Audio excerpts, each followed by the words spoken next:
RPN, the Roddenberry Podcast Network. This episode of Mission Log is sponsored by the Great Courses Plus. Hundreds of courses, thousands of lectures, tons of stuff that you want to know. Try it for free for 1 month at thegreatcoursesplus.com/missionlog. Mission Log, a Roddenberry Star Trek podcast. Episode 286. Duet.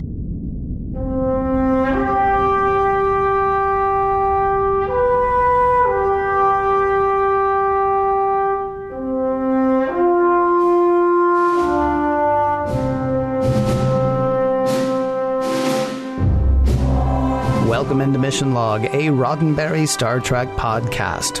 I'm Ken Ray. And I'm John Champion. Each week on Mission Log, we investigate deeply, picking apart an episode of Star Trek in search for morals, meanings, messages, and seeing if the whole thing stands up today. This week, Duet, the one where Kira catches the Butcher of Galatep. Or does she? John's got trivia coming up in a bit, but first, a word from the clothing section. It's the Mission Log fashion line, inspired by lines from Mission Log. Lines like, "You see, Timmy," and "Here's a look at my robot guts." We've got a friend named Carl. Yes, we do. We've got a friend named Carl. How about you? See, what Carl does actually is, Carl is a designer. He's an illustrator. He's a very talented art type of guy. And he's been making t-shirts for a very long time. And one day he actually sent us a design for a t-shirt. And then years later, because we're like that, we said, "Hey, Carl, how about some other t-shirts that maybe we could sell to people, people who listen to Mission Log?" And thankfully, he said yes to that. And so now that's how we have things like, like the Lieutenant J shirt. By the way, really quickly, and I'll get over it. Mm-hmm. I just found out this week that Lieutenant J not going to be at STLV this year. Aww. So... yeah, I know. So we can't all gather around her in our Lieutenant J shirts and have our picture taken with Lieutenant J. But you know what we can do? We can all still gather around and have our pictures taken in our Lieutenant J shirts. I like the sound of that. Yeah, well, not enough to actually buy a shirt. I know. That's fine. Whatever. Here's the thing. You can show your support for the Silicon side of life. You can show your love for the Ditalics Mining Corporation. All kinds of stuff, both new designs that our friend Carl has done, as well as old designs like Ethos, Pathos, and Logos. Oh, yeah, they're there. And you can still be cool as Kirk. What? By the way, Ken, after that, I think that Carl should have his own T-shirt that just says, "Art Kinda Guy." Okay. So, he should make his own. Yeah, so you can get T-shirts, you can get stickers. Oh, wait, what's that other thing that you can get?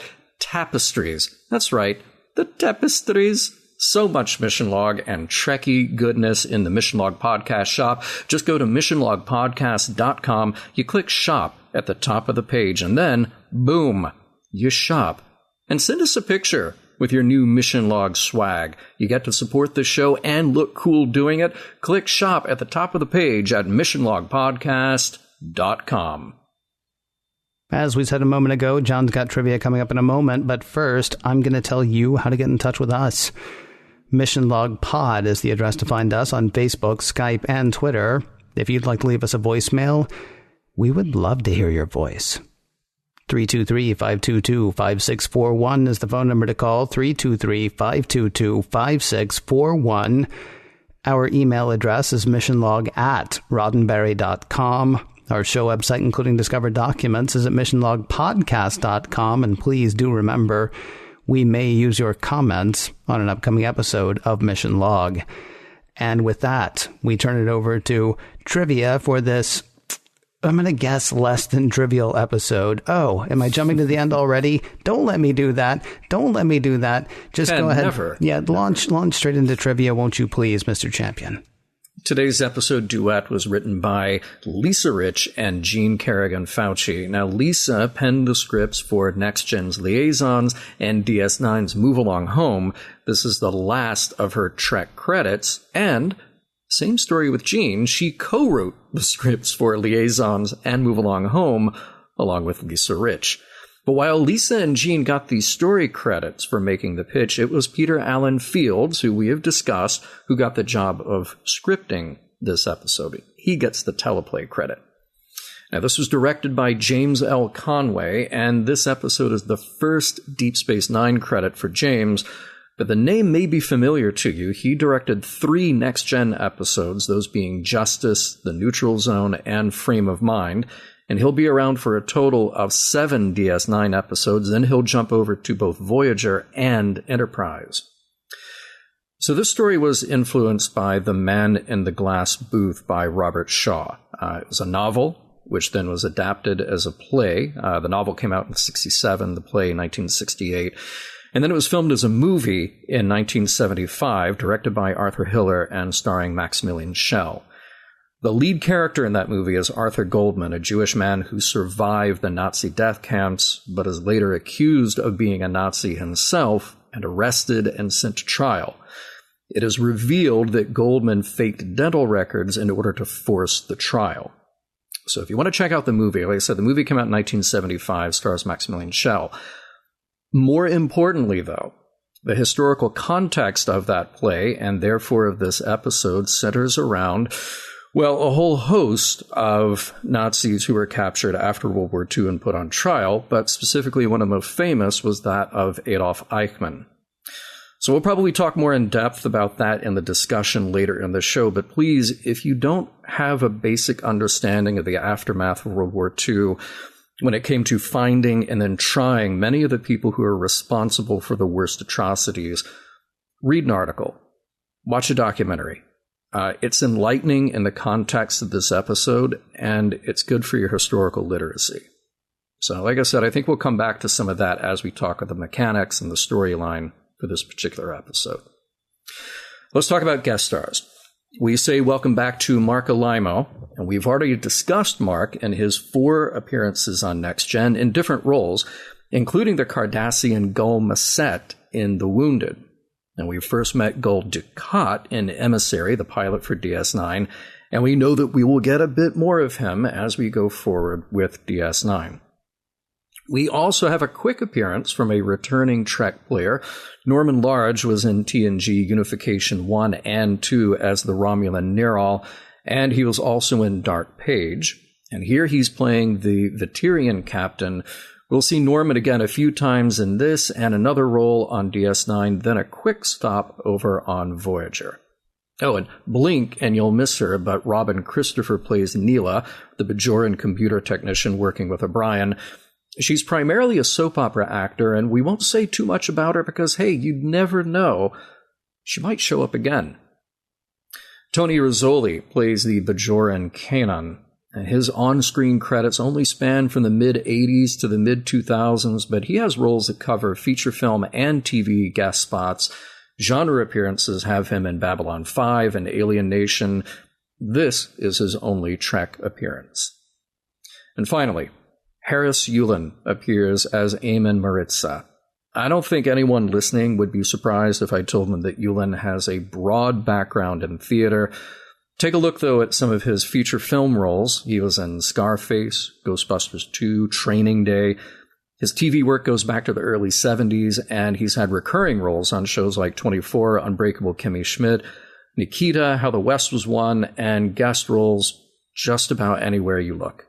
This is his only Trek appearance. From the Internet Movie Database, Ben Coleman, a mystery writer, meets Laura Kelly, a caterer, and it is love at first sight. The ups and downs of their romance form the basis of this series. Oh, wait. That is the 1987 television series, Duet.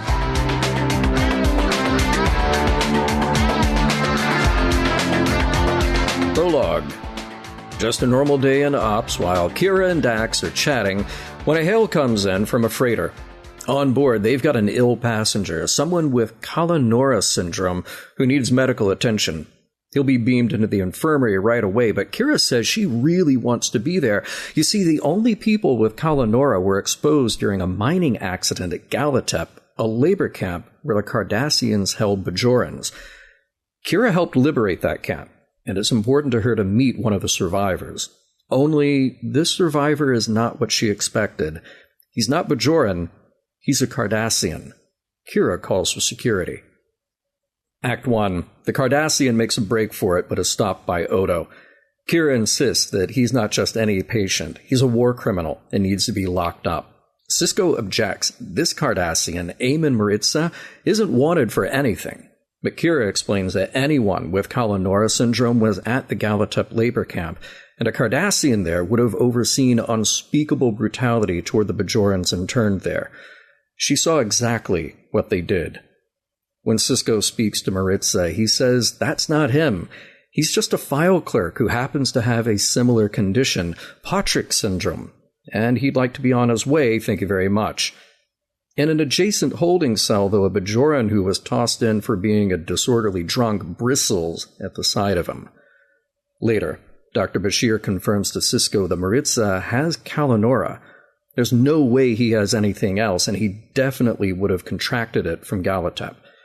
Around this time, a call comes to Sisko from the Bajoran Minister of State that they're just standing by until he hands over the prisoner.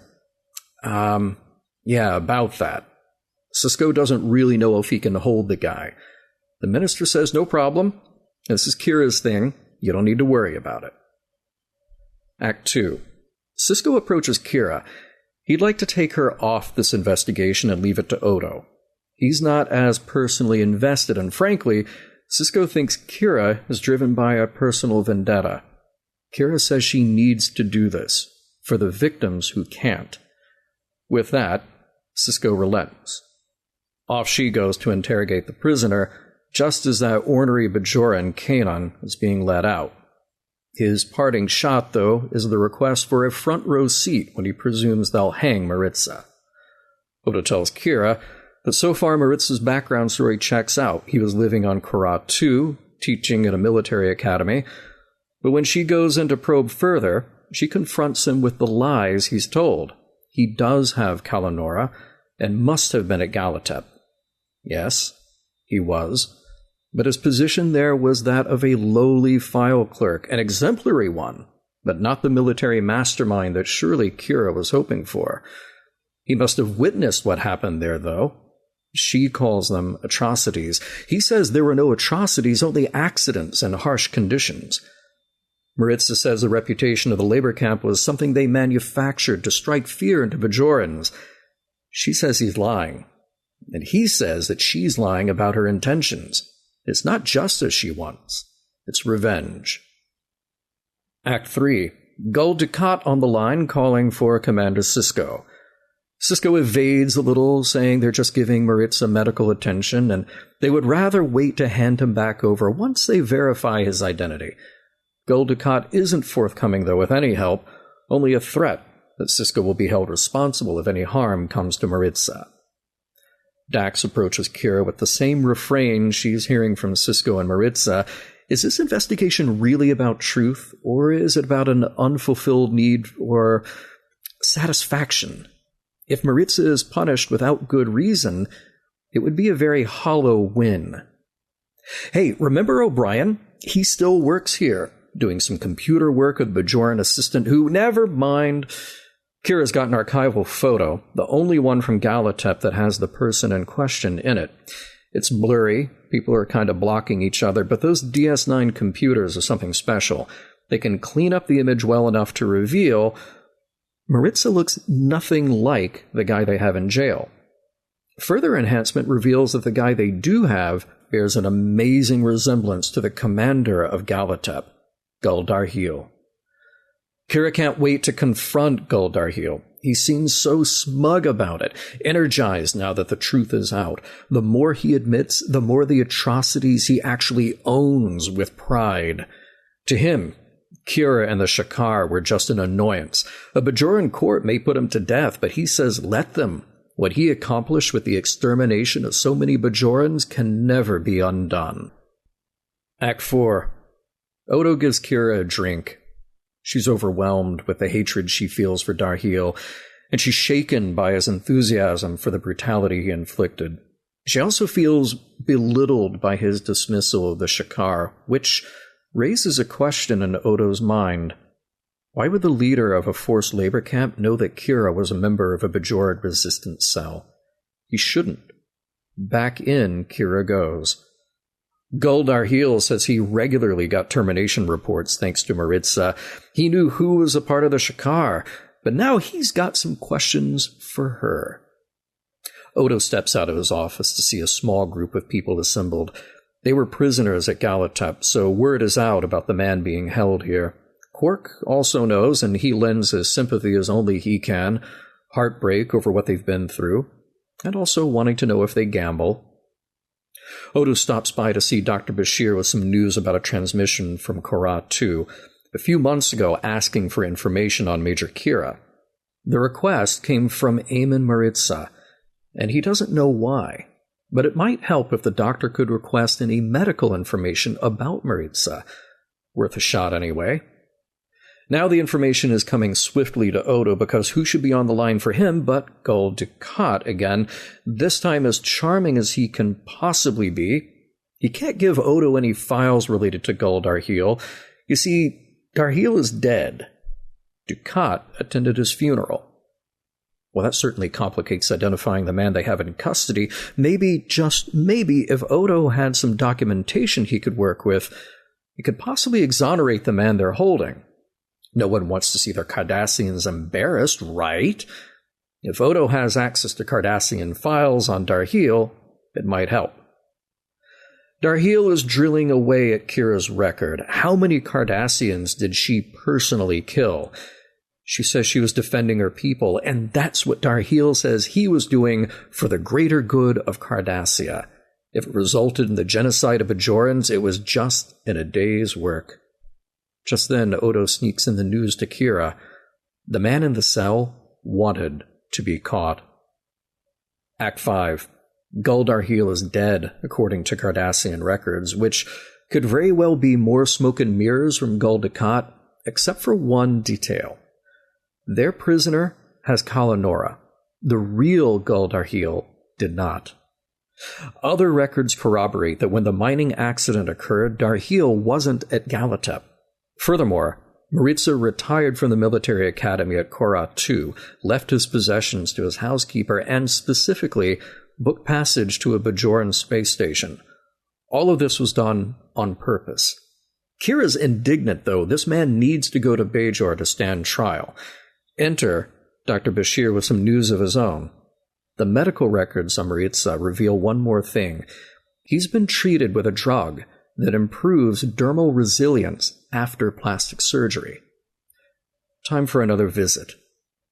Kira asks Gul Darhe'el if he's feeling all right from his Kala Nora. He says yes, as well as he can be, but she wants to know how he got it. He says she knows how he got it, but Kira reminds him that when the mining accident occurred, Gul Darhe'el was back on Cardassia. Darhe'el is outraged. He's the butcher of Galatep. He wanted nothing more than to stay behind and finish the job of slaughtering every Bajoran left in the camp, not like that weak, pathetic file clerk Marritza. And then Darhe'el changes, as he describes the file clerk hiding in his bunk, weeping for the prisoners who are dying around him. Darhe'el becomes who he really is, Eamon Marritza. So consumed with guilt, he calculated to let the cowardly Marritza die, in a sense, to become Gul Darhe'el. If he's forced to stand trial, he can force Cardassia to admit the truth of what happened during the occupation of Bajor. It's his way of dealing with his conscience. Kira can't let that happen, though. She can't let one more good person die. They've contacted Korra 2, and Marritza will have people there to help him. He wishes he could have forced his people to face their past, to atone for what they've done, if it would help them face a better future. On his way out, the Bajoran Kanan sneaks up from behind and shoves a dagger into Marritza's back, killing him in seconds. Kira, in horror, asks why, and Kanan says because he was Cardassian, and that's enough. No, it's not, Kira says. The end. Yammick sauce.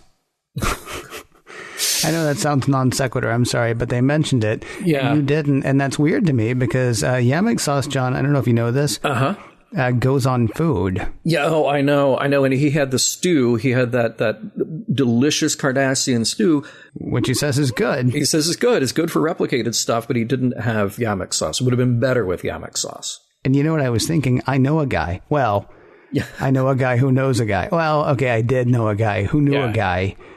Yeah. About 3 steps removed. But look, if you need a self-sealing stem bolt, that is. Oh, you're troublesome on set. You know that? Yeah. You're messing up that line. I know. Don't fire me. Self-sealing. Don't fire me. It's terrible, really. Yeah. Suggestion here, seems like a DNA test would have made everything move much faster. Oh, you shut your end this episode quickly mouth, mister. I know. But it was interesting, the number of backtracking they did. Like, well, he's got this disease. He definitely doesn't have this other disease, because we do this deep analysis of his lung tissue and all of that. Just little DNA. Little DNA. Maybe. Yeah, maybe so. Yeah. Interesting that we had a new computer tech who isn't the same computer tech from last time, doing precisely less than the computer tech from last time. The last time, she got to pull the little rods out of the HAL-like computer in Ops, and this one, not so much. I feel terrible because I didn't realize that she wasn't the same person, although I also feel terrible because she's sitting there and she's working away, right? Mm-hmm. And O'Brien's like, try this. And I just wanted her to turn and go, do you want to do this? Right. Well, it's the whole thing about you have to give people dialogue. You never, it's like Kirk calling down to say, switch to auxiliary power. Scotty is so on top of that. Right. He's so on top of that. Yes, but thank goodness Kirk called to remind him to do the thing that he knows to do in his sleep. Right. Speaking of that computer, though, oh, man, how many times in sci-fi? Computer, enhance image. Okay, all right. Here's the thing. I was actually willing to let it go this time, and I will tell you why. And I've always had, and I think this means that I'm actually willing to forgive Blade Runner at this point as well, because the thing that's always bothered me the most, right, is you could take a flat picture and then somehow move around the things inside the picture. Yeah. But as our technology has gotten better, I realize that there's tons of stuff hidden in pictures, right, that we don't know about. So there could be tons, that we just don't see with the naked eye. So there could actually be tons of digital information stored in that picture. It's sort of like when you go to your computer now and you're looking through pictures and you can see thumbnails of everything. What if every physical picture we're handed now is actually just a thumbnail of the information that's available? And so you put it in, the computer is able to read a lot more information, is actually able to go around behind the guy that's standing there. And I'm not trying to apologize for this episode. It's just occurred to me as our technology advances, that could actually be a thing that we're able to do at some point. Now, it's not going to work like for a picture from 1910. Right. Yeah. You're not going to be able to go into like something that was made for a stereopticon and suddenly get behind a thing that that you've pretty much only got those two lenses for the stereopticon, or, the one brownie that somebody used or something like that. Right. But pictures taken in the 2200s, 2300s may well have more information than would just be handed to you on a flat piece of paper. Yeah, no, I get it. I mean, on an iPhone, as of recording this show, the front camera has a 3D sensing chip in it. Right. So you're getting theoretically a lot more information than you would with a typical, like a Polaroid from 1986. Right. Definitely. Still, there's a guy in front of the guy. But that's okay, because we don't know what that picture was taken with. Here's what I'm saying. Yes. On CSI, this does not work. On DS9, this might work. Okay, very good. I'll give it to you. Still, that one shot was blurry. And then she said, make that not blurry. And then it's just not blurry. And Dax is like, I can do all kinds of things with this picture. Yeah, don't ask me, questions about validity, but sure, I can make him not blurry. Give me a minute. Yeah. There's a lot of nice character moments to point out in this episode very clearly, but I do want to mention one here, and that's the verbal cat and mouse between Odo and Gul Dukat, because I thought it was a nice contrast to Sisko and Gul Dukat. Sisko's a little just like evasive, like, okay, well, I'm just, I know that we're not going to do anything here to get this guy in trouble or necessarily appease you, but we're just going to hang out for a little bit. Odo's on this. Because I love the mention of their history together. Right. And Goldacott said, we used to play all these games together. Odo's like, we played once and you cheated. And now I'm done. It was a nice moment to contrast that earlier one with Sisko and deepens those characters a bit. From the Internet Movie Database. A professional karaoke hustler reconnects with his daughter, and a bored suburban businessman turns outlaw karaoke singer, among other plot lines. Oh, I apologize. That is the 2000 motion picture, Duets.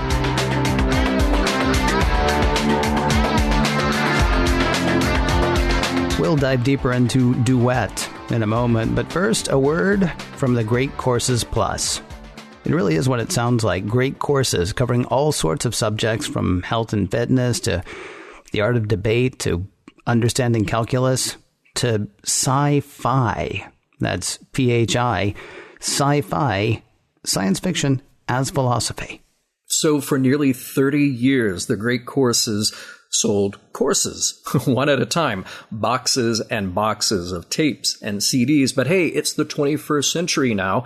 Those courses and new courses all the time are available to stream now, letting you watch or listen to as many as you want. I got to tell you, I like the listening. The Great Courses Plus has added an app recently for iOS or Android, so instead of having to watch, which you can do across all kinds of devices, your smartphones, tablets, smart TVs, things like that, but you can also listen, like listening to a podcast. So you can learn or, get to know more stuff while you work, while you drive, while you're at the gym. Any place that you do podcasts is great for a great course. So Ken just mentioned this month's featured course, Sci-Fi, Science Fiction as Philosophy. It's presented by David K. Johnson. And this course tackles some really big philosophical topics using science fiction as a jumping off point, as a tool to illustrate, and as a way to dig deep into philosophy. There are lectures like The Matrix and the Value of Knowledge, Contact, Science versus Religion, Star Trek, TNG, and Alternate Worlds. Now, if you want to hear more about the courses, David was actually a guest on episode 33 of Mission Log Live, so go give that a listen. 24 lectures in that course, all waiting for you. But of course, you don't have to hit all of the lectures. You can pick and choose from this course and seemingly countless others, and you can get started for free. Mission Log listeners have access to 1 month of lectures from the Great Courses Plus at no cost. Just go to thegreatcoursesplus.com/missionlog. Sure, it's a long URL, but you're getting a lot for it. So here it is again, thegreatcoursesplus.com/missionlog. Life is full of stuff you have to know. This is stuff you want to know. Oh, my turn, Ken. Start today at thegreatcoursesplus.com/missionlog. And a huge thanks to the Great Courses Plus for sponsoring this week's show. I actually listened to a couple of his lectures, by the way. Yeah. One of them has been messing with my head a lot. They're so good. Yes. Yeah, they are. Yes. They're very good. I love them. And one of them has been messing with my head. So, not a lot of funny ha-ha between your recap and this part of the show. Can I tell you that, I don't need to tell you this part, that you and I, when we alternate weeks writing the recap, we see it as an opportunity very often to slip in a little thematic joke or a pop culture reference. I absolutely did not have that in me. Yeah. And when it came to our little post recap break, I had a really hard time writing down anything that was a pithy, funny. There's some observations about what's going on, like the computer enhanced image, but I didn't have it in me. This is a really heavy episode. Here's what I will tell you: 2 words that are always good for a laugh. Okay. Yummick sauce. Yeah. Okay. That's it. That's it. That's it. That's going to be your fallback from now on. There was actually a line in this episode that made me laugh. And the more I thought about it, the more I thought it may have actually been one of the truest things to happen in this episode. Okay. It was when Odo and Quark were talking about the survivors of Galatap. And Quark says, Galatap, imagine living through that hellhole. The pain, the sorrow. Do you think they like to gamble? And it made me laugh immediately. Yeah. It made me laugh. But here's the thing. I mean, it said a lot about Quark, and I think it actually said a lot about everybody on the planet. Truly. Anybody who is outside of a particular conflict, I think it says like an amazing thing about them, or an amazing amount about them. And I don't know that any of us can actually be faulted for this. At the same time, it makes me feel terrible. So as we record this, authorities in Thailand are working to free 8 kids and their soccer coach from a cave, right? Yeah. 4 of the kids have already been recovered. And I'm not going to make light of their situation at all. The other 9 people are in real danger. The people who are going in to help them are in real danger. Hopefully by the time anybody hears this, they're all safe and sound, and that'll be a heartwarming story that we can look back on. Here's the thing. It's not quite right to say that the world is hanging on what's happening with them. Mm-hmm. And I know this because I've done a lot of work since then, since we heard that they were caught in those caves, or in that cave, rather. I've gone out to eat a couple of times. I've hung out with you, right? Mm-hmm. I mean, life has gone on. I like I say, I've done work. You care about those. I mean, we talked about this like a week ago, I think, when it looked like they might be in there for as long as 4 months. And I know that you've gone off and done other stuff as well, right? Yeah, of course. That's what we do. I've marveled at the story of these kids and their coach, and I've thought once or twice about how many kids have starved to death all over the world just since those kids got trapped in the caves and we all started hearing about them, right? Yeah. Elon Musk came forward with ideas of how to save the kids in the cave. The Thai military has mobilized. Support came from all over the planet to save 13 people in sensational peril, while countless others have starved to death since those guys got trapped in that cave. Yep. I did podcasts. I went out to eat. You and I have done fun things. Yep. I think Quark's line may be one of the truest things to happen in this episode. Terrible, horrible things are happening all the time, and he's got a job to do. Yeah. And his job, I mean, it's sort of like preying on these people, but it's not preying on these people. Somebody walks in with a lot of money. Quark says, wow, I wonder if they like to gamble. Somebody walks in having just been beaten up. Quark says, wow, I wonder if they like to gamble. I mean, Quark's doing Quark. And there's something, it's terrible until you realize that's what we all do every day. How was your day today? I was terrible. I missed the bus. And that made my day absolutely horrible. Yeah. And a bunch of people starved to death. And a bunch of people got shot. And, all kinds of terrible things happened. There was something about that. There was something about that line. In an episode full of horrible stuff, I even found the one comedic moment truly funny. And at the same time, no less, well, I won't say no less horrific, but horrific in its own way. Yeah. Well, you needed to have a line to break the tension in the episode, and obviously that line can only belong to Quark.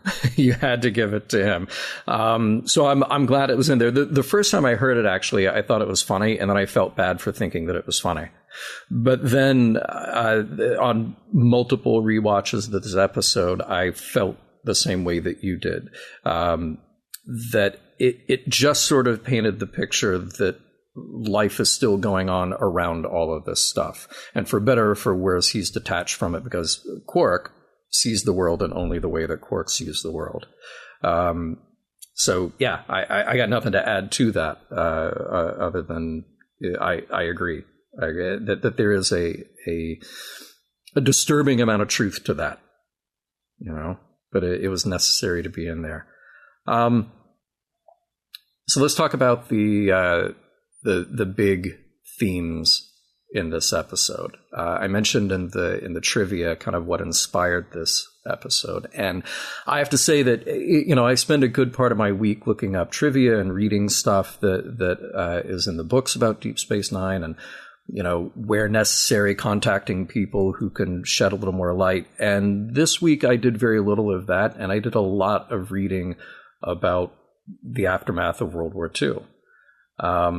Because so much of this story is told in obvious parallel to the stories about Nazi concentration camps.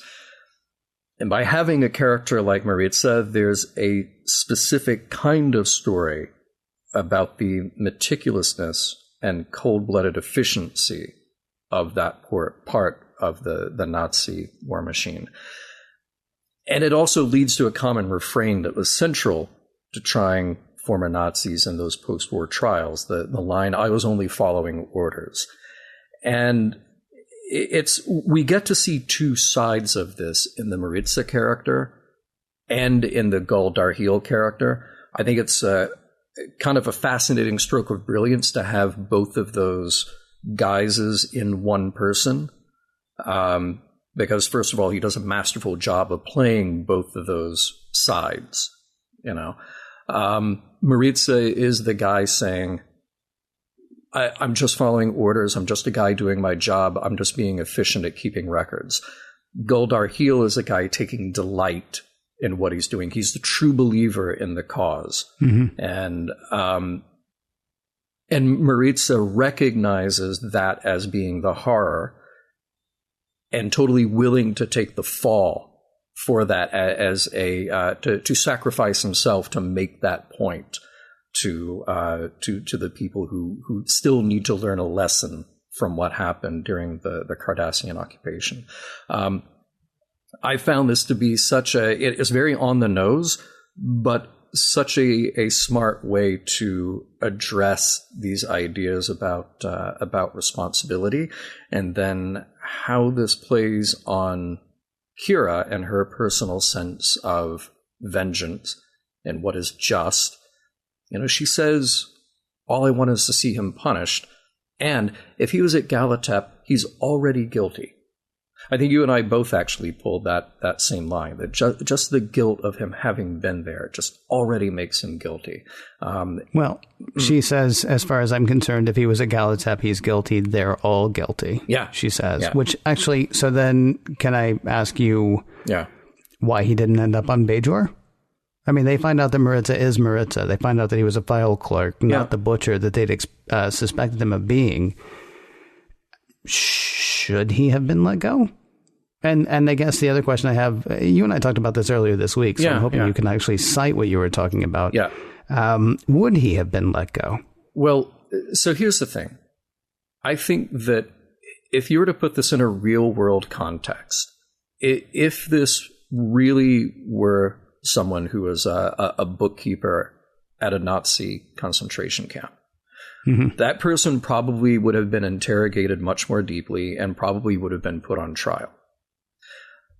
Dramatically, for the purposes of this story, I think this is the right decision. And in fact, if I had been in the writer's room when this was being written and this was being kicked around as what to do, I think they made the right decision. I would have fought for that ending. Because what's important here is that Kira recognizes her own presumption and her own jumping to a conclusion here. She's got to learn something. She's got to show compassion. This story needs to end this way. But in real life, what I found so interesting reading about the way these trials took place is that you had a military court, the Nuremberg trials, right after World War II. And that was overseen by the combined militaries of the United States, France, Soviet Union, and England. So you had two judges from each country who then heard the testimony of all these, some high-ranking, some lower-ranking people from the Nazi Party. And some of them were immediately found guilty, and some of them were immediately executed. And some were found guilty of different versions of the crimes that they had been accused of. So some were put to death later. Some were found guilty of certain crimes, like Albert Speer, Hitler's architect. But the distinction was that for somebody like Speer, his name was actually found on documentation from 1944 with people within Germany plotting to assassinate Adolf Hitler. thinking that, well, we could appeal to Albert Speer. So that was some indication that, to at least the people who were overseeing the trial, well, maybe he wasn't completely dedicated, even though he was a friend of Hitler's, even though he was high-ranking. He's also somebody who later showed remorse and showed that he understood the impact of what had happened. There are other people who were put on trial who absolutely did not show remorse. And that's why you look at, as I mentioned before, the later trials, when Adolf Eichmann was captured and put on trial in Israel.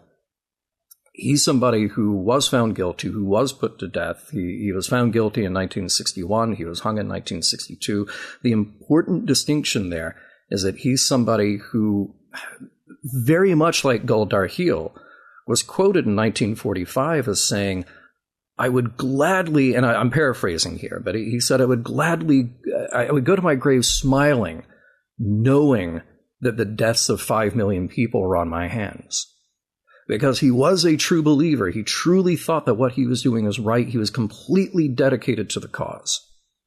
So even in that time, from 1945 afterward, in the later trials that were happening in the early 60s, they were able to distinguish.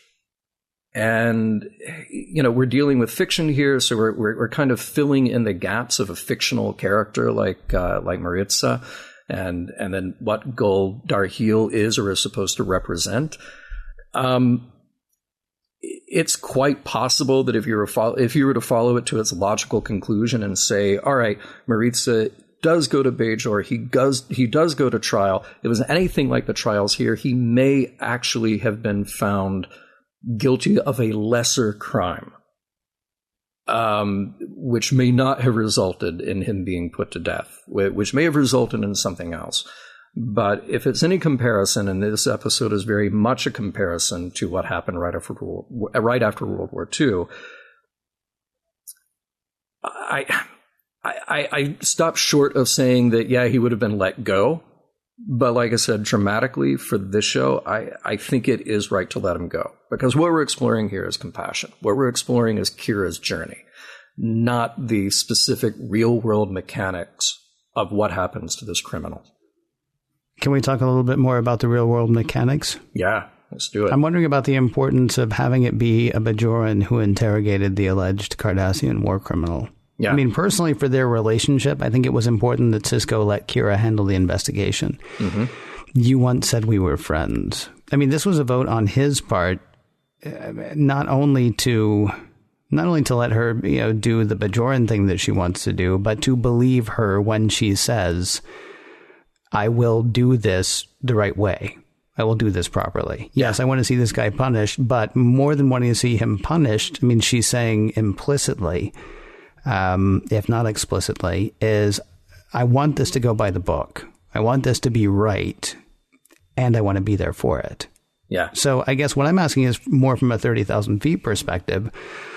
If it had been Odo, and Odo hadn't found this, is the problem then that the Bajorans say, well, of course, Odo didn't find it. Odo didn't want to find it. Plus, he worked with Cardassians for quite a while, so who knows how he actually is. Conversely, had Kira found him guilty, the Cardassians are going to say, well, of course, she's going to find him guilty. She was a member of that Splinters cell that wanted to kill all the Cardassians anyway. Yeah. Talk to me about this situation in particular. I think, and if you want to liken it to what happened in real life, I mean, between the 1940s, I guess, and the 1990s would have probably been the last time that a Nazi war criminal was caught. Is that correct? Or maybe into the early 2000s? Yeah, I want to say, 90s, but I could double check. Yeah. Two things going on here. I mean, one is I think that obviously part of this is the test for Kira. Kira's shown a lot of growth in this show. We'll talk about that in the wrap-up, I think, too. But Kira's shown growth to Sisko, and for Sisko to put more trust in her to say, yeah, I do trust you, and I will believe you to do the right job here. I think that's one thing they're looking at. The other thing is that whether it's her or Odo, you actually see the work happening in the episode. Now, we can kind of make fun of, well, he didn't use DNA and, all that stuff. But they actually do the work to narrow down to make sure that all of this stuff is on the table and all of it is irrefutable. The logic is sound in what they're doing, no matter who finds it. But your question is interesting to me because, compare the Nuremberg trials to what happened in Israel. Well, the Nuremberg trials, like I said, it was a combination of the Allied governments who were conducting these trials and doing it very methodically. By the time you roll around to the late 50s, and it appears that at least the CIA knew where Eichmann was, and there was pretty good evidence that a lot of these people were escaping to Argentina and Brazil, specifically Argentina, because there was no extradition law. What happened was you had Mossad agents going in and pulling these people out and taking them back to Israel to stand trial. I think you can make an argument to ask, is this the fairest way to treat this? We already had the trials with who we had in the 40s. Is this the fairest way then to treat those who didn't get caught by that net? And to be fair, Eichmann had escaped several times, had moved around Europe several times before finally ending up in South America.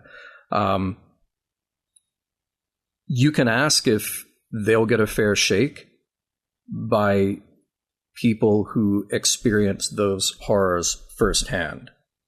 But what's interesting that happened then is that because these trials then took center stage, and because this was happening after the fact, it renewed interest, it renewed historical interest in the actuality of what happened and the factual story of what happened. They were also very methodical in how they went about it.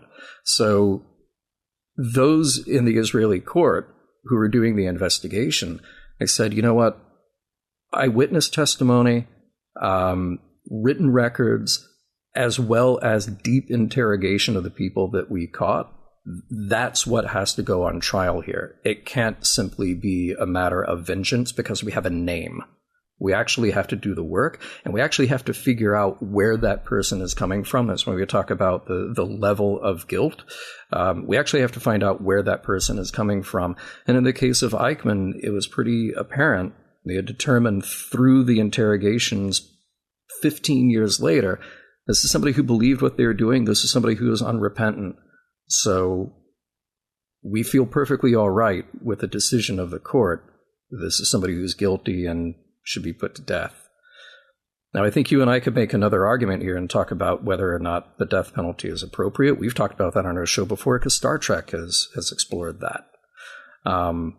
But in that case, whether it's historically or in this case talking about a piece of fiction, I think all of this is played out correctly to determine if somebody is guilty or not, regardless of the point of view then of the people who are doing the investigation. There's one other thing in this episode that's just, I hate it. Mm-hmm. And I don't want to bring it up, but I feel like to not bring it up because this is really a multifaceted episode. I hung on that thing that Quark said. Mm-hmm. I wasn't really looking at the clock when we were recording, but I imagine I talked about it for 2 or 3 minutes, and it seemed like a throwaway line. I'm not sure that there's anything in this episode that is actually throwaway. No, and honestly, when I first watched this, I thought our conversation would be about something entirely different. Because really? because I was kind of fixated on the death penalty aspect of it, which again is a great conversation to have. But then I found myself interested in other things, the concept of justice versus vengeance versus satisfaction from that. And a lot of that is tied into the death penalty, too. Right. I'm so fascinated by, Marritza in this as Gul Darheel challenging Kira, saying, well, look, you can kill me once. It doesn't take away anything that I did. Yeah. And Kira keeps getting that challenge from the people around here, and not so many words, but from Sisko and from Dax, saying, you may think you want this, but you don't really necessarily want this. But I'm sorry, I just took your tangent, went in another direction with it, just to say that there is something else. Yeah. That can happen over and over in this episode. Honestly, One of the things that I found absolutely horrible, and what I really don't want to talk about, except I feel like to ignore it would be to sort of let go of something that's amazing in this episode. When he's playing the part of Gul Darheel, Marritza actually sets the stage for Cardassian occupation denial. Right? We know it happened. We know it happened. Yeah. And yet he's saying, no, you only saw what we wanted you to see because we thought it would, we thought you'd be easier to control if you were afraid of us. But of course, there was absolutely no reason to be afraid of us. I mean, sure, working conditions were tough, but we never killed hundreds of thousands of Bajorans. Yeah. And I know you don't want to talk about that, and I don't want to talk about that, and neither of us want to talk about the real world analog. Yeah. At the same time, it feels like it would be doing this episode disservice in a way. I mean, this is obviously not a history of World War II episode or a history of Nazi Germany episode, but man alive, did they touch on just a ton of stuff that we are still 25 years after this episode and 60, 70 years after World War II, stuff that we're still dealing with today. There's a line that Gul Dukat has when he's on the comm there, and he describes it as the alleged improprieties during the occupation. Mm-hmm. And this is this almost Orwellian euphemistic speak, double speak, of what that is. I mean, the real words, let me correct this for you, Gul Dukat, is the systematic abuse and murder of people during war in forced labor camps. That's what you're talking about. But you can hear that insidious creep of trying to change history by changing the words you use to describe it. And I don't know if they were thinking that deeply about denial in this, but clearly the writers are trying to draw a distinction between the Bajoran point of view and the Cardassian point of view, particularly from Cardassian military. And so far, all we know about Cardassians is military. That's pretty much their raison d'etre. I thought that was kind of a chilling thing in there for that to come to the surface in this episode. From the Internet Movie Database. A Cardassian, suffering from Kalanora, a disease that indicates he served in a labor camp, visits DS9. Kira is determined to convict him as a war criminal. But, I guess you know that already.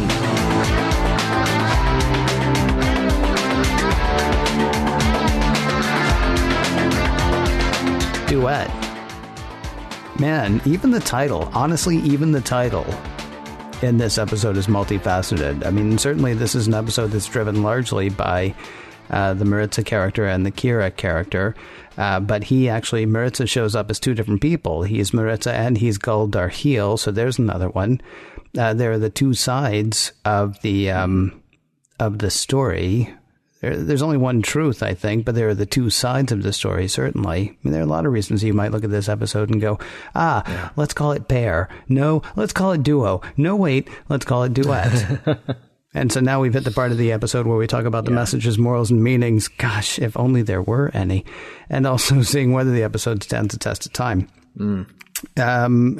Play your jazz, Mr. Champion. Go, whale, duet, hit it. Yeah, man.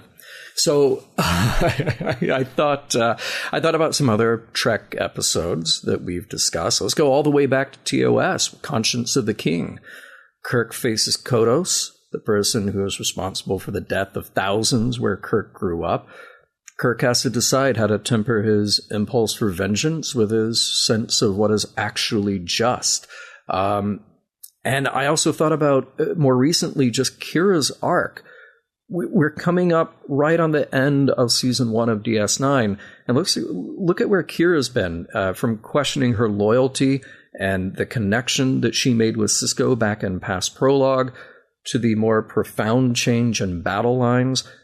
I love how much depth we've gotten from Kira in such a short time.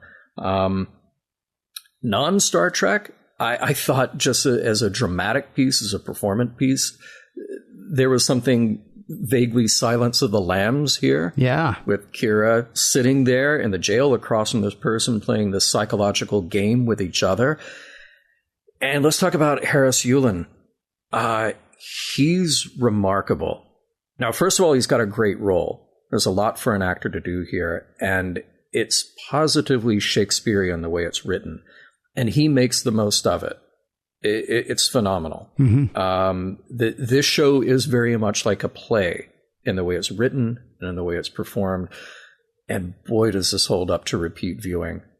I savored every minute of it, and seeing the nuance in Yulin's performance, knowing where it was headed, made it even more satisfying. Sometimes you know the spoiler ahead of time, so watching this 3, 4, 5 times, you start to notice little moments in the performance, little things that lead up to where we go. And this is one of those episodes where he's just magnetic. So from a production, yeah, this absolutely holds up. I think it's produced well. It's written well. It gives us so much more out of our characters who just, it seems like every week, with a few exceptions, there's just so much coming from them. So this immediately kind of goes to the top for me of what we've seen out of DS9 so far. So as a production, yeah, it holds up. Morals, meanings, messages, I think we're going to talk about those here in a second. But before we do, talk to me about the production here. Talk to me about the story. It's amazing. And Harris Yulin, I mean, what I'm sad about is when you did his trivia, you didn't say, and, earned a well-deserved Emmy, because, yeah, this is an amazing performance from him. Yeah. To the point that I didn't want to joke about it. Because it's an easy, what's the word I'm looking for? Imitation to do in a way, just to speak so stridently and so whatever. And, we try to do something goofy in the beginning of a lot of the shows. And there's no part of this that I want to be goofy about, honestly. I mean, his performance was incredible. The writing was incredible. And what's really interesting, I love a piece of work that you can talk about and realize at the end of the conversation, you only had a handle on maybe half of it. And I kind of feel like that's where we are now. Like the more we talk about it, the more it feels like there is to talk about in it. I also kind of like the fact that it doesn't offer any easy solutions. I understand why the guy stabbed him in the back at the end. I get it. I get that. It's wrong. I disagree with it, but I get it. I mean, there's not an easy solution here. I mean, we asked the question about would he have been let go? Well, maybe the reason actually they had him let go was, yes, partly for Kira's compassion, but also partly to show that even when everything's okay, everything's not going to be okay. I mean, yes, this episode, when you said it goes to the top, my immediate thinking was you must be talking about Deep Space Nine. But yeah, this could easily be well, I just watched it. Ask me again in 6 months. But right now, it feels like this could easily be a top 10 episode of Trek across the board. Now, of course, we still have to watch Voyager and Enterprise and Discovery and everything else that other comes stuff. After that. Right. Yeah. I hear there are going to be cartoons again at some point. We'll have to watch those. But, yes, as it stands right now, to what we've seen at this point, I would have no problem putting this in top 10. But talk to me now about, I don't think we can possibly hit them all, but talk to me about the messages and ideas and stuff that came out of it, sir. Yeah, I mean, part of the morals, meanings, messages hinge on the character journey here, which is so great because when you make morals, meanings, messages something personal, I think that's when Star Trek really shines as a piece of art, as something that has something to say. we talked just for a brief moment about the death penalty being something that is one aspect of something to talk about here. Is it really just to want Gul Darheel to be executed? To face trial, yes, but he challenges Kira, which I love, to say that she can only kill him once. Does that really satisfy what you hope to get out of this? There's a story of Kira's personal journey between vengeance and justice, true justice. But I think at the end of the day, this is an experiment in compassion. How can we express compassion for our enemies? Gul Darheel is not a guy that you can feel compassion for, at least not the version of Gul Darheel that Marritza is playing here. But the story challenges Kira to see at least this Cardassian as something other than just a black and white enemy. This is somebody she's got to understand. And the brilliance here is making Marritza somebody who is complex and somebody who has a very misguided, but definitely a sense of honor about what he's doing. So can I boil that down into a pithy, save the whales and as you like to say, don't eat paint message? No, that's not this episode. But this episode does what Trek does very well, which is to say, okay, you think you know what's right and wrong. You think you know what the correct thing to do here is.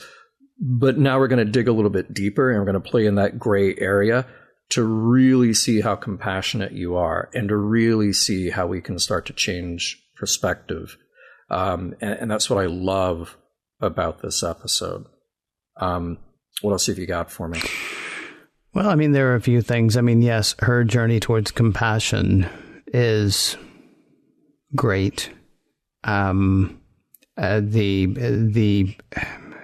actually doing the work and making sure that the person that she's trying to punish should be punished is fantastic as well. There's one thing though that really stuck out to me, and I will fully confess it is because of the times in which we record this episode. There's a patriotism in Marritza that I love. She says, "Why are you doing this?" And he says, "For Cardassia. Cardassia will only survive if it stands in front of Bajor and admits the truth." He thinks the only way to accomplish that is to sacrifice himself, to offer himself up as someone who will be killed for the crimes of another. And what stinks is I'm not sure he's wrong. I mean, like it struck me as odd, actually, that Kira was like, "Oh, there are people at Cora too who are going to help you." Well, there are people at Cora too who say they're going to help you. I cannot imagine that life would have gone well for him. We don't know anything about Cora 2, actually. I don't know if it was under Cardassian control. So maybe, I guess it can't have been because they would have recognized his feint at that point.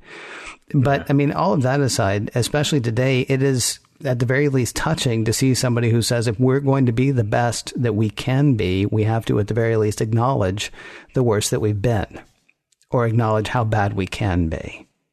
I mean, and that he went about it the wrong way. I mean, he works at a university, for crying out loud. He went about it the wrong way, but what he was trying to do, well, you said it yourself, what he was trying to do was honorable. And if there's anything inspiring to take from the episode, I guess it might be that. Mission Log is produced by Roddenberry Entertainment, executive producer Rod Roddenberry. Check out the Roddenberry Podcast Network at podcast.roddenberry.com. There you'll find Mission Log Live, Women at Warp, Priority One, The Trek Files, and more to come. Now, if you'd like to support Mission Log directly, you can do so at patreon.com/missionlog. For more exciting Star Trek podcasts, check out Trek FM at trek.fm. And for the latest in Star Trek news and discussion, be sure to visit trekmovie.com. On the next episode, In the Hands of the Prophets.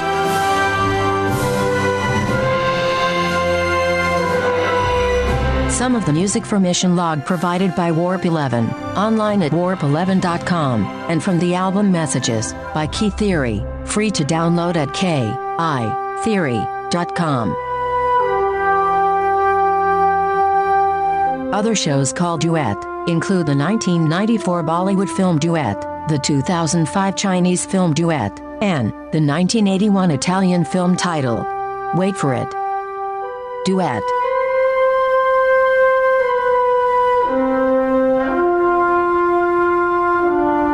End transmission.